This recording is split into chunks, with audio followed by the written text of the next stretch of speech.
And we're back for another episode of Startup Hustle, a podcast for entrepreneurs by entrepreneurs. If you want to start, own, or build a business, then you're in the right place. We bring you the real truth about what it's like to take something from concept to launch. From growth, innovation, experience, failing, or winning big, we've got you covered. So let's get down to business with another episode of Startup Hustle, brought to you by Fullscale.io.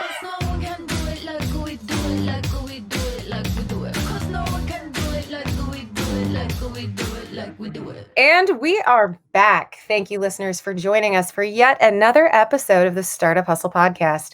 I'm your host, Lauren Conaway, founder and CEO of InnovateHerKC, and do want to remind you that today's episode of Startup Hustle is sponsored by Fullscale.io, helping you build a software team quickly and affordable. And they make all of this possible. So we really love Fullscale. Today we have with us, I'm really, really excited for this guest because this guest and I have had several conversations in the realm of the work that we do. There's a lot of commonality, but she does some really cool stuff related to youth and engagement and empowering young girls, which is so crucially important for so many women out there. We have with us today Gina Lichte, and Gina is CEO of Girls on the Run, Kansas City, president and CEO, forgive me. Gina, thank you so much for coming to chat with us. Well, thank you so much, Lauren, for having me and asking me to be part of Startup Hustle. Yeah, absolutely. It's one of those things where like you and I have had some really, really great conversations. And I was like, why don't we just do that while it's recording, Let's share the wealth. So I'm going to go ahead and I'm going to hop right into it because I'm really interested. I'd like to hear your story. So tell us a little bit about Girls on the Run, how you came to it, why do you do it? Tell us about Gina and Girls on the Run. Well, thank you so much for asking. And, thinking about my background, and I go back, why Girls on the Run? And I go back to my experience as a young female in a small town east of Kansas City. And we would do the physical fitness test. It was a sit and reach. There were some pull-ups. But the thing that always got me was the mile. And would always be one of the last ones to come in on that part of the test. And during that time, I remember just having a ton of insecurity and thought people were watching me and I'm letting people down because I'm not doing any better. And it was just something that always sat with me. And I think about now as an adult and my experience when I first moved to Kansas City was looking for a community. And joined a running group, which I had some PTSD from my childhood experience. And at first I was very anti-running group, but I was so desperate for friends when I first moved to Kansas City that I was like, you know what the heck? I'm just going to give it a try. If I'm walk running, fine. I'll walk run to be in community. And because of the support of the women around me and the 2 times a week of us meeting on the trolley trail and, being up so early, getting coffee afterwards, I became a runner, which again, if you go back to childhood Gina, it was like, whoa, never would have imagined that for myself.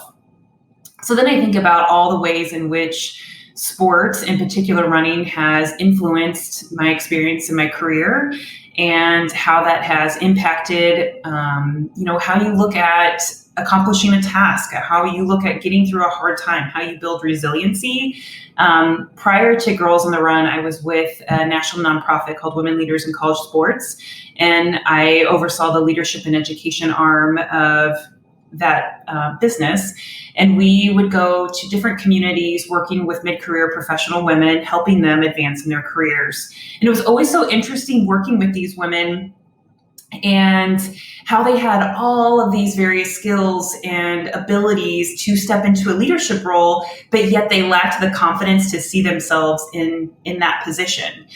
So I always thought, what if I could work with younger women, younger ladies, females, and help them build that confidence when, they were little, in order to have that as they progress in their lives and their career and think about what they could actually accomplish. To me, having an impact at, earlier stage of life, building those foundational blocks would then help change the landscape to really shift some system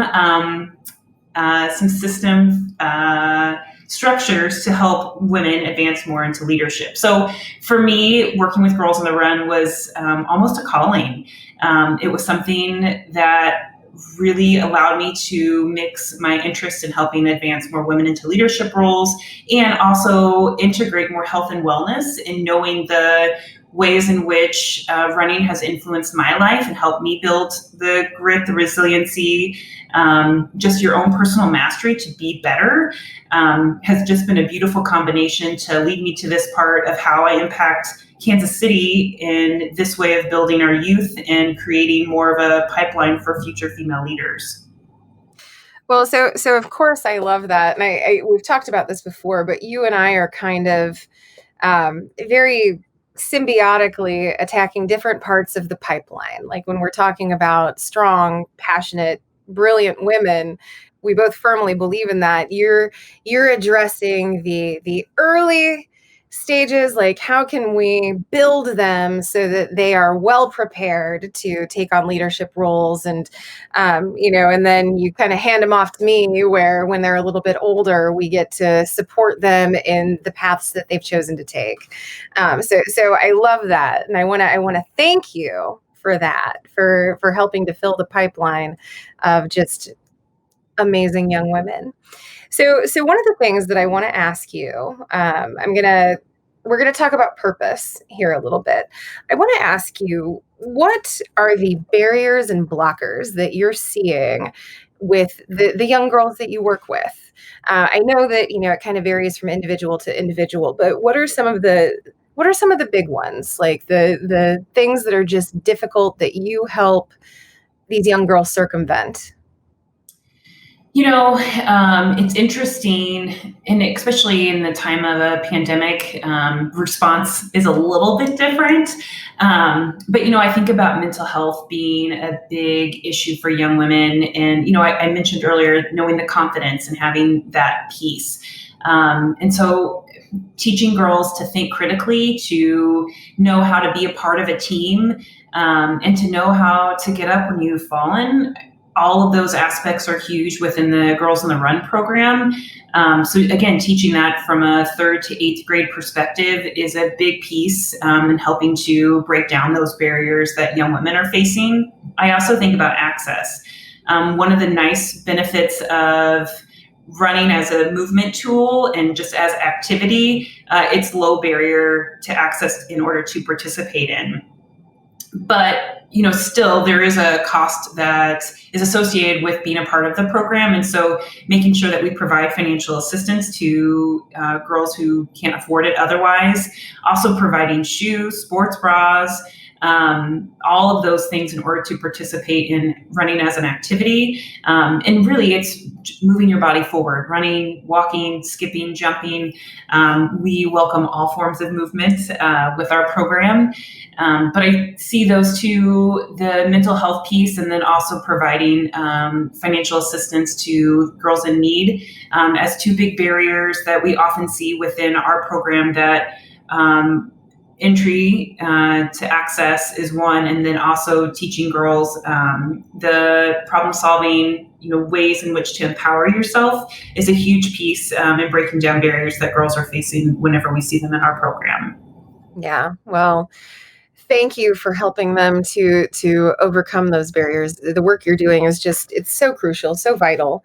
So you kind of touched on, well, I suspect you touched on an answer to my next question. But one of the things that I want to talk to you about is, right now we're going through a time of great upheaval and great uncertainty in our country, in the world. Really, we're dealing with a global pandemic. We're dealing with a lot of civil unrest. We're dealing with a lot of messaging and call to action when it comes to issues of equity and access. And, I know that you have a heart for that work, just such a huge heart for that work.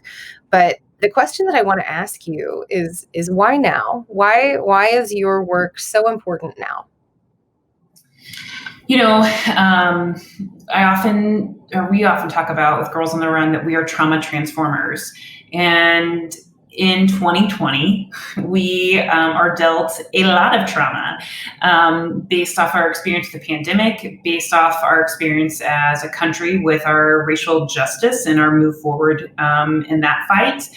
And because of that, kiddos who are just building their, development in their brains are experiencing things at such a rapid rate, and understanding how to deal with these emotions that they're hit with, whether it's a huge part of grief because they've looked forward to going back to school in the fall and now they're not able to, and it's all virtual learning. So what does that look like for them, and how do they deal with that? And how do they build in structures within their day in order to complete tasks that are super vital to them for their own educational building blocks? And, I also think too, for families, the trauma piece that Girls on the Run helps kiddos move through, we think about kids who wouldn't have access otherwise, and giving them an opportunity to feel empowerment. A huge component of Girls on the Run is community service. And so when you don't feel like you have a voice or a space in order to help or be a part of something, giving access to service and knowing how to impact your community gives empowerment back to our youth. And I think that's so huge, especially in a pandemic sense of what are ways in which I can still impact the world around me and make it a better space. And that in turn gives me power back into my own world and making sure that I'm shifting and leading in a direction that I can move forward with. Yeah, I love that. Honestly, like I'm going to keep saying that to you, and I feel like I'm like a broken record over here because I'm just like, I love it. I love it. I love it. But I just truly, truly enjoy being on the outside looking in on the work that you do, because I see, there are so many prevalent images in your messaging and your marketing about how you are truly empowering these young girls, and you really are helping them to overcome barriers and trauma in a supportive and very healthy way. So I love that. Now I want to talk tactics with you a little bit, because you've kind of touched on some things that you do, offering financial assistance, equipment assistance and things like that. But what does, particularly now that we are in COVID America, what does your programming specifically look like? And that's the piece. So last March, we were getting ready to enter our largest season of serving over 3,000 girls in our community, which for us are huge numbers and a huge reach. So then mid-March, when Governor Kelly closed down schools, and then a few weeks later, Missouri did the same thing, we had to really reinvent how we deliver our program. And with the great pause, we have had opportunity to really think about, okay, how can we deliver our program? What are the pillars of our program that are important? How can we deliver that in a pandemic? And how do we reach all of the girls, which is always our goal, to be able to serve our community? And I do have to share, Lauren, it's been exciting to be able to innovate and rethink, this is how we do our work. And being able to offer, this summer we did a pilot where we had a week long of camp. And we did it socially distanced. All girls and volunteers wore masks. All girls and all volunteers had PPE, individual supplies. It took some rethinking and retooling of how we do our work.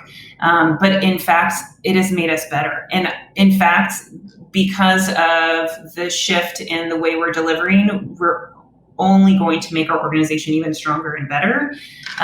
So we have expanded our services. Not only do we have our model of held at schools, which some schools are still allowing for there to be activity outside in a traditional sense, but we're also working with community centers and community spots that families can take their kiddos to after school, and it's a safe space, be outside, etc.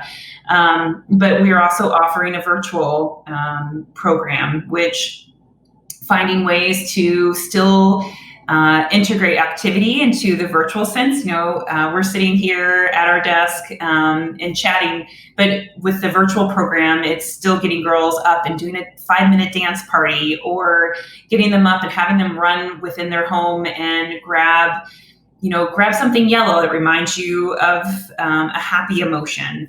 And then we're also doing weekend camps in the month of October. So really expanding, how are we going to serve all of our families with, the various spectrum of their preferences and what they feel comfortable with, including their daughter, having their daughter be a part of.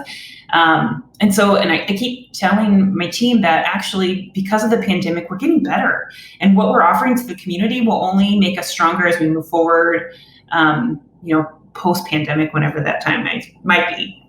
Yeah. So, you talk about kind of introducing innovation to your team. And I think, the Startup Hustle audience, one of the things that we love to talk about is innovation, and how it doesn't come naturally to everyone, and I, no shade intended, but I will say that, working in the nonprofit space as I have, and you are helming a nonprofit, I think one of the things that I have noticed is that the nonprofit sector as a whole is not always super great at pivoting or introducing new innovations. It's one of those things where it ain't broke, don't fix it. This is what we do. This is what we have always done.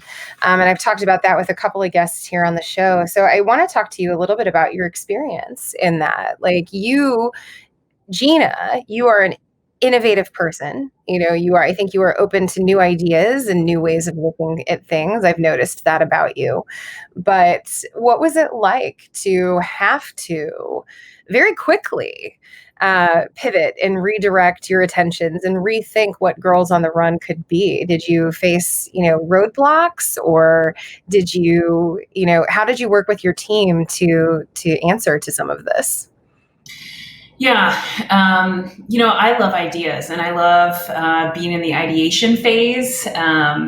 So to me, looking at what our problem was, it was like a big puzzle, and trying to figure out how to put the puzzle pieces together given the new environment. And it's interesting, in our particular setup with Girls on the Run, we're part of an international organization that we report up to. And so there are some parts of our structure in which it has had to look the same year over year because of our international organization. I have appreciated in these pandemic times and these COVID-y times, our international organization, we've had to shift. And so it's been awesome to be able to work with different markets of Girls on the Run leaders to talk about what's working in Chicago, what's working in Atlanta, Twin Cities, and being able to share that up to our international organization. So, it's a countrywide effort to be able to shift, and, being able to play with things in the Kansas City market. So, for example, last spring, what would have been our largest 5K, which we were going to have 7,500 people at Swope Park, and it was going to be a beautiful celebration of community. We turned into a week-long celebration of activity and created a 5K your way. And it was, any movement is celebrated. And that, turned into what we were wanting for 7,500 people to come together. It turned into having 30,000 people virtually. And really that was across the country, but be able to participate in this week-long celebration of movement. And so just thinking about things differently. And, I am a proponent to being person to person. So virtual anything, I'm like, blah, I'm over it. But how do we create this connection and still make it magical, and still have excitement around it, and get people engaged and involved, and also share the same excitement? That's been a challenge we've been dealt with too. And so, just thinking about all the things that are special about Girls on the Run, our organization in particular, and making the big pivot and the big move.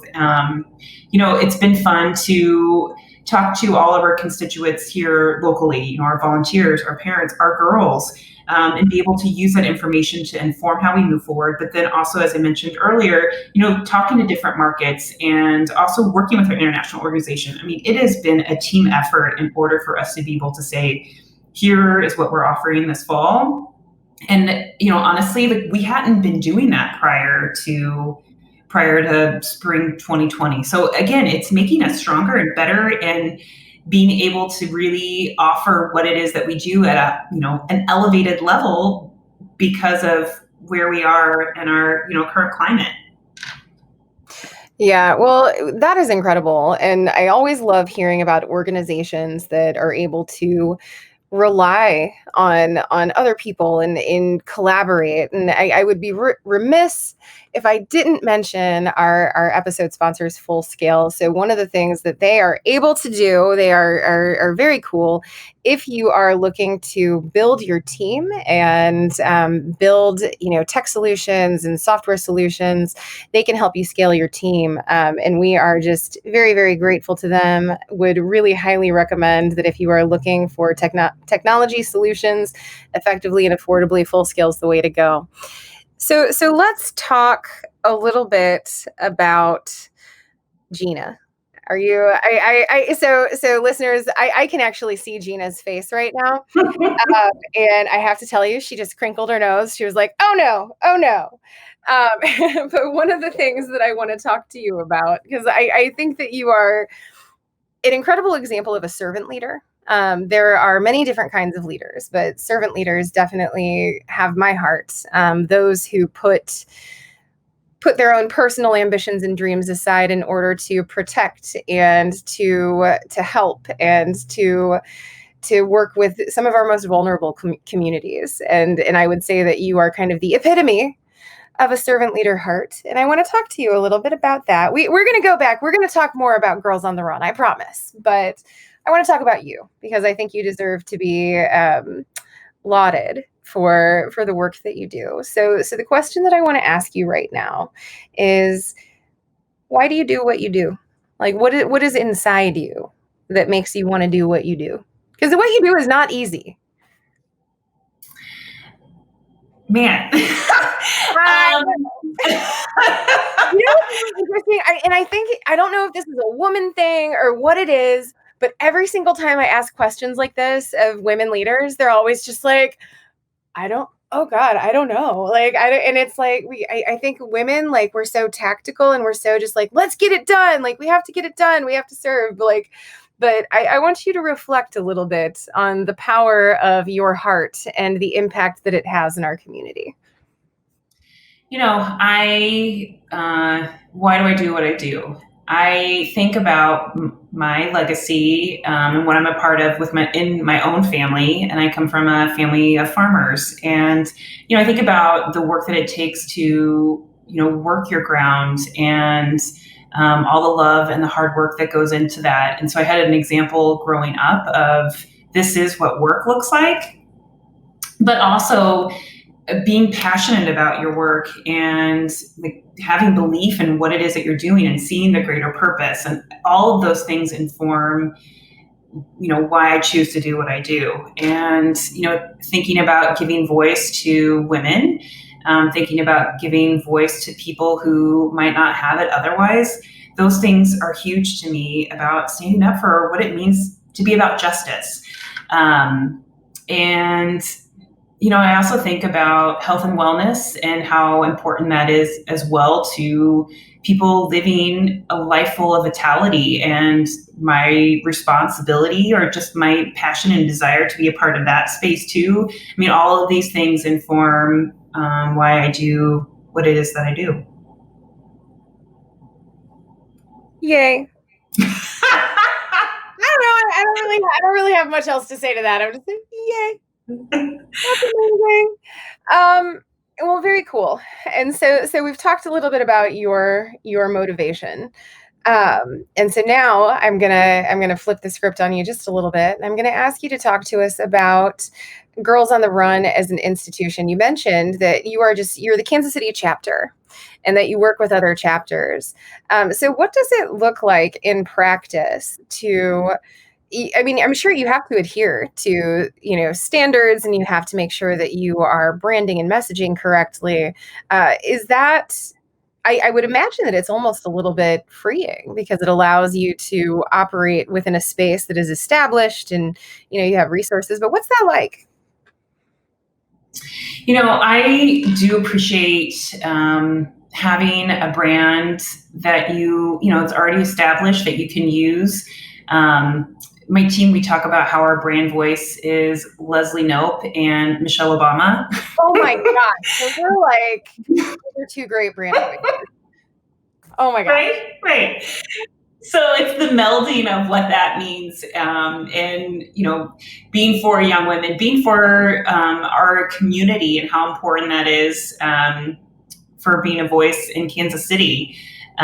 It's fun to be able to look at our own market, our landscape, and know the tiny market that we do occupy within Kansas City, but also see us on a broader scale of how, Lauren, you mentioned from the very beginning how the baton handoff between the work that we do to the work that you do. And so just knowing the greater landscape, and again, loving the brand that was already pre-established by Girls on International, but then being able to see, well, how does that work in Kansas City? And what does that mean for us to show up as a brand voice of Leslie Knope and Michelle Obama, and figuring out how did we deliver on this in our own market, in our own communities, in our own backyard.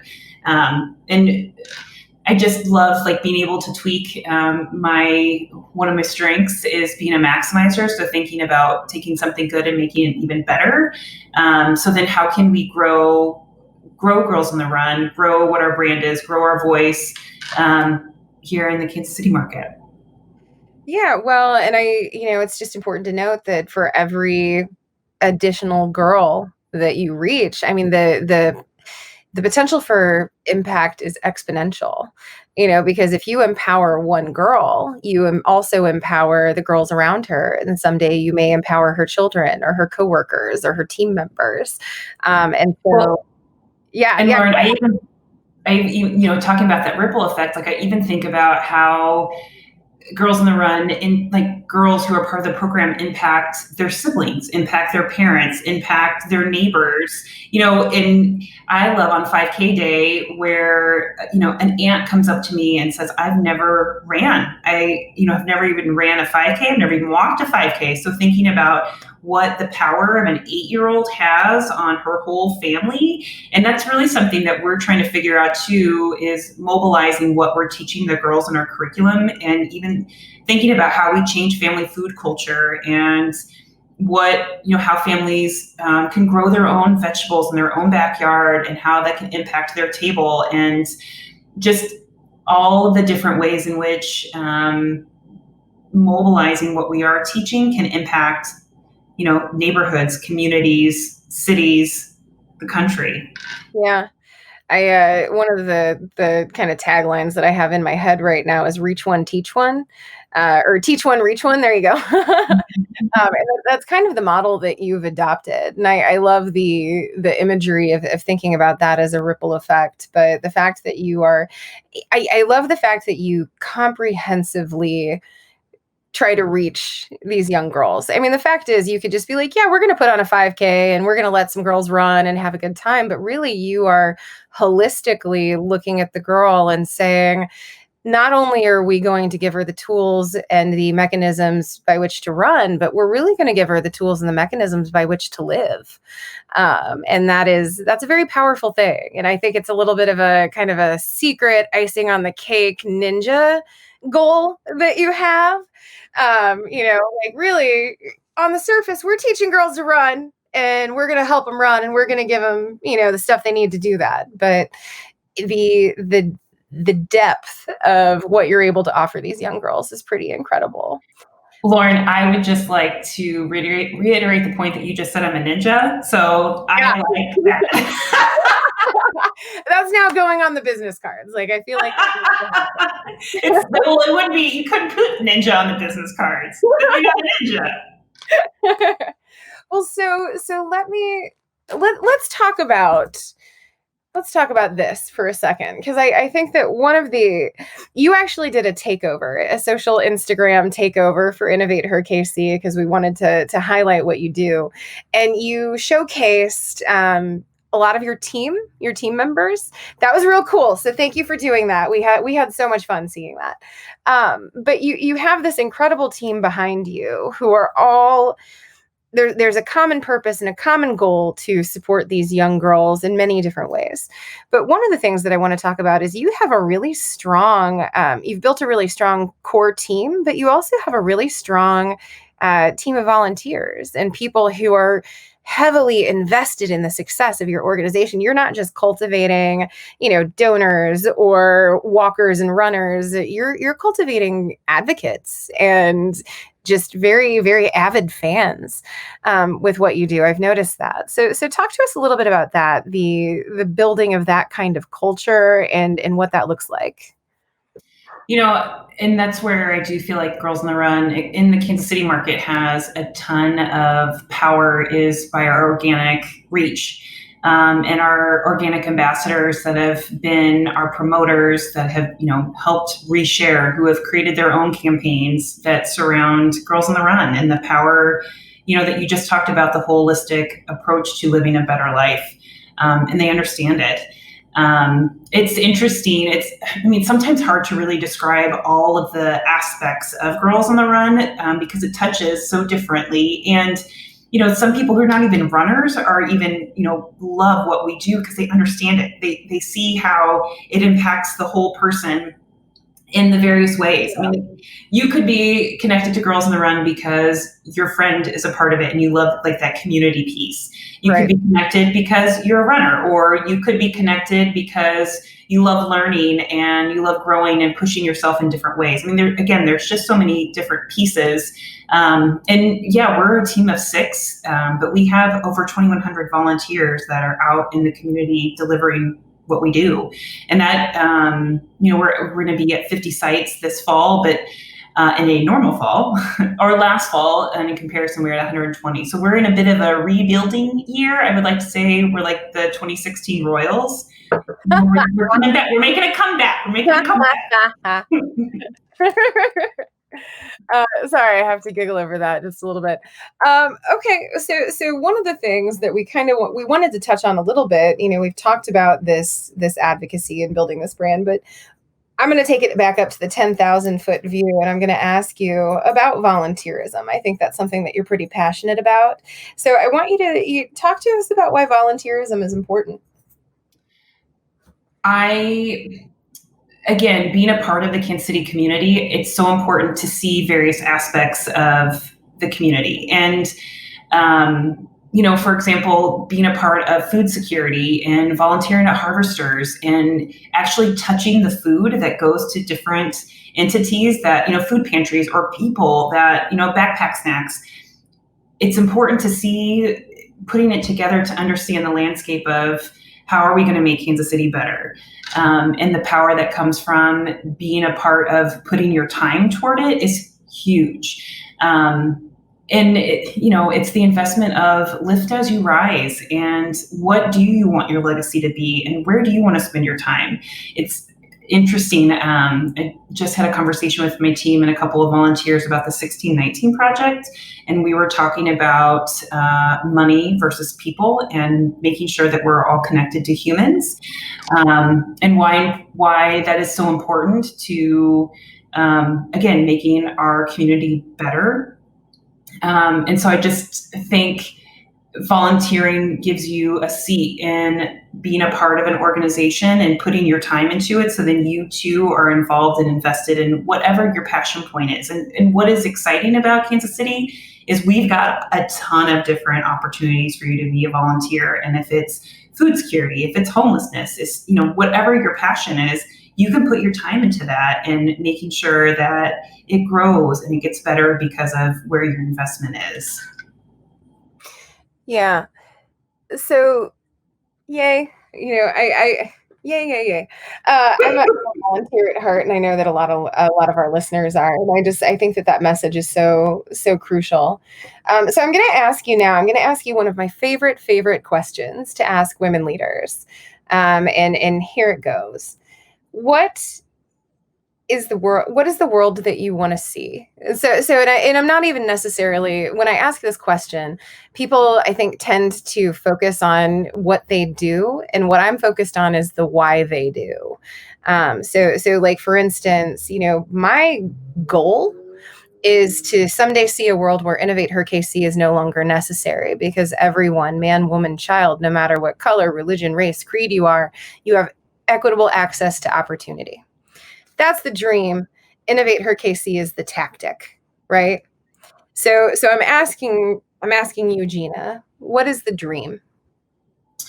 Yeah, for me, I would love to see everybody living their best life. Like their fully expressed version of who they're supposed to be, and standing in all of their strength, their power, pursuing what it is that they want to be pursuing.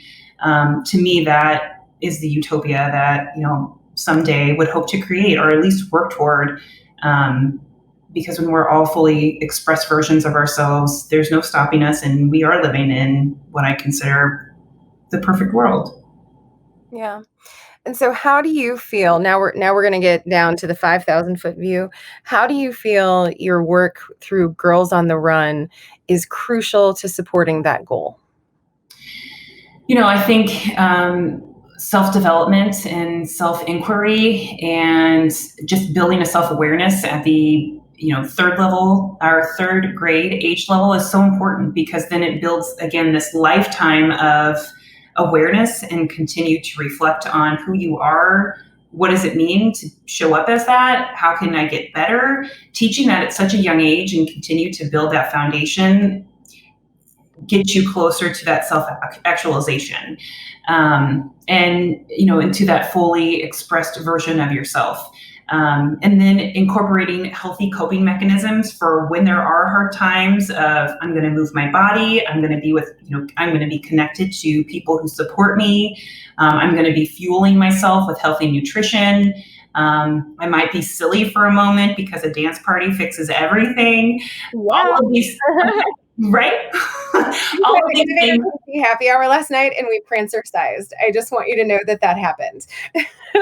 I mean, yeah, let's never lose that. But I just think what we're teaching at Girls on the Run sets you up for a lifetime of this idea of self-actualization, of working toward that, of personal mastery. So to me, we are working toward that.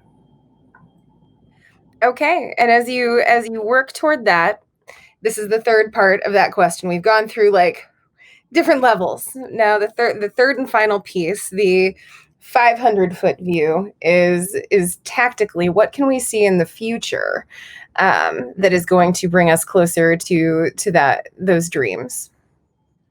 What's the future of Girls on the Run, Casey? Yeah, so this fall, looking to deliver our program in person at schools, in person at community centers, virtually during the weekends for camp, really building our options for ways in which you can engage, so then you can have these takeaways and these learnings.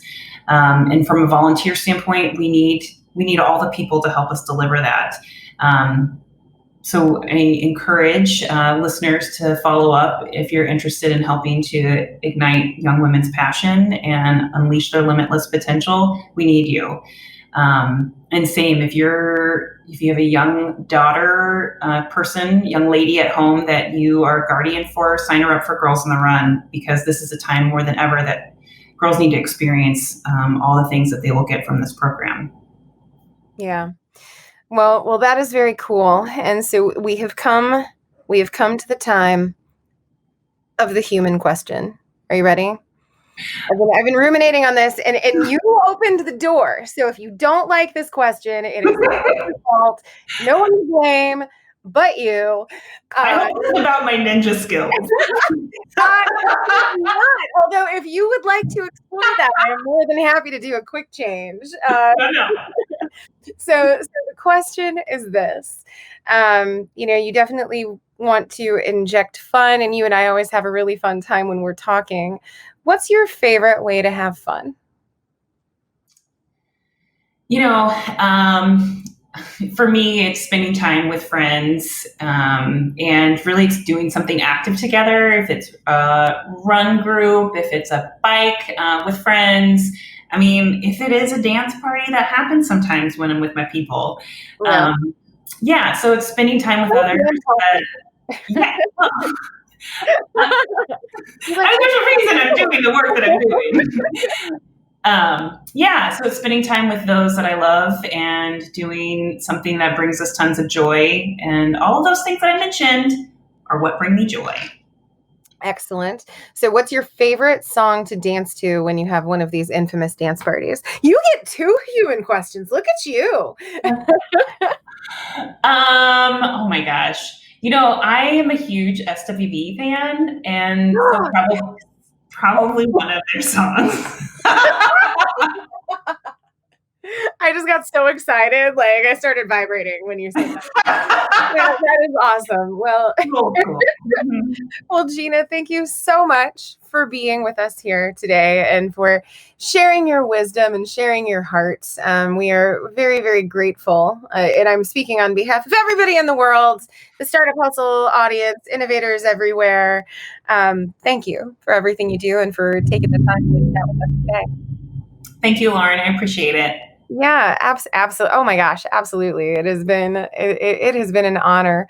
And you know what else is an honor? I have to say it's an honor to be sponsored by Full Scale.